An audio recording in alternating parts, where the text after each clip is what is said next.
Drinking while I wait, I'ma eat my cake, make the same mistakes. I know that you don't think that I can be the one, but I can be your one. I may be acting crazy now, it's getting late. You took my heart away, but I'll be okay, 'cause in my dream world, I'm still your dream girl. No ifs, buts, or maybes, I'm still your baby.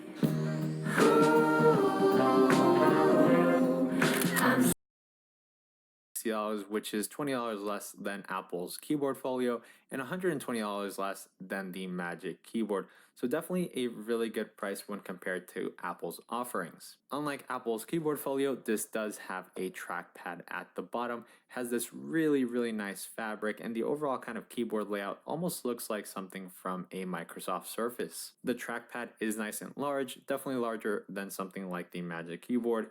It is nice and responsive enough. You can actually go into settings here and then go to trackpad, and you can turn on tap to click, which I do recommend doing mainly because this trackpad, you cannot click on the tops of it like you can with MacBooks and also a Magic Keyboard, but you can just click at the bottom if you just prefer, and that's actually what I do most of the time. However, you can turn on tap to click in settings, which fixes that and allows you to just tap anywhere you want if that's something you prefer. We do have a row of function keys at the top, which works perfectly here. So we can tap and play to pause music and play music and skip songs.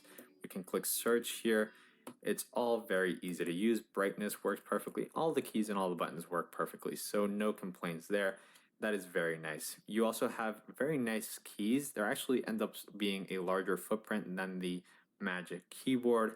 And then we also do have this really nice fabric, which I think is just one of the best things about this keyboard, is that the material just feels super nice to actually hold and use and put on things, because it's a very nice grippy material that doesn't feel like it's going to slip out of your hand, nor does it feel like it's attracting lint and fingerprints.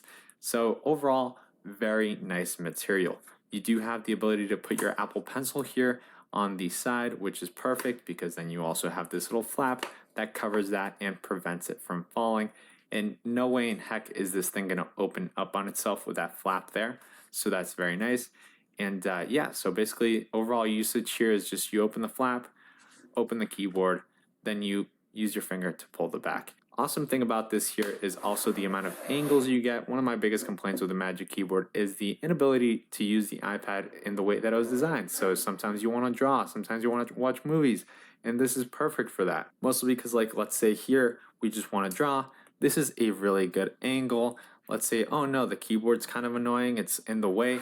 Well, just fold it inward and now you have this angle right here to draw at. So that's kind of perfect, and you can just continue to draw there.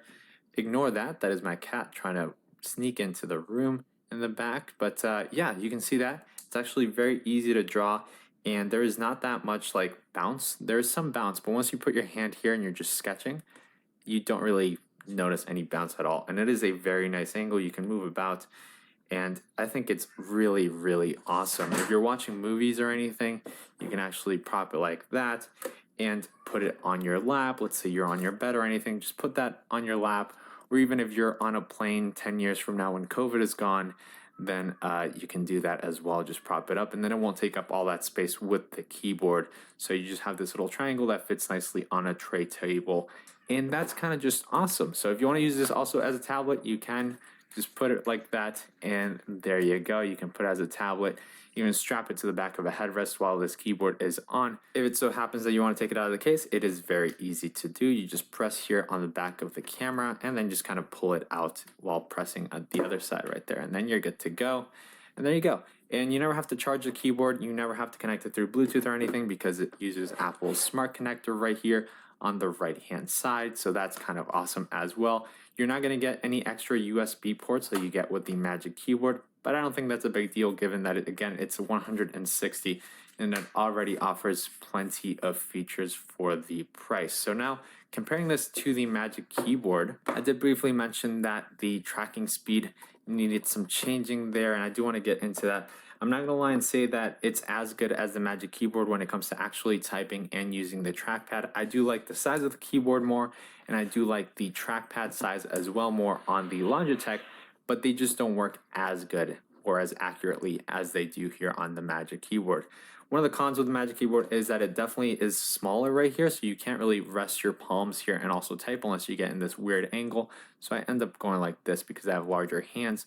Not a big issue, but when you are using it on your lap or anything, this thing tends to want to fall back, and then you're basically holding it down with your palms from it falling back, if that makes sense. So again, not the best and definitely not as good as the Logitech in that regard. But again, when we go back to tracking speed and stuff, this I don't have to bring it up so high because it is very accurate. The trackpad feels better, the keys feel better. The keys are a little bit larger, makes it easier to type and make less mistakes than it does on the Logitech. That's also worth mentioning. And you of course get that extra USB-C port here for charging so that you can still use the one on the right hand side of the iPad for data. Now I do hate the materials of the Magic Keyboard here, mainly because they attract a ton of lint. I actually bought a skin on Amazon that I put on here on the back, which looks fine. I'm actually not too super happy about it. It still attracts a lot of fingerprints, but at least they got rid of my lint problem. And on one of my previous tries for this video, I actually failed, or not failed, but I was showing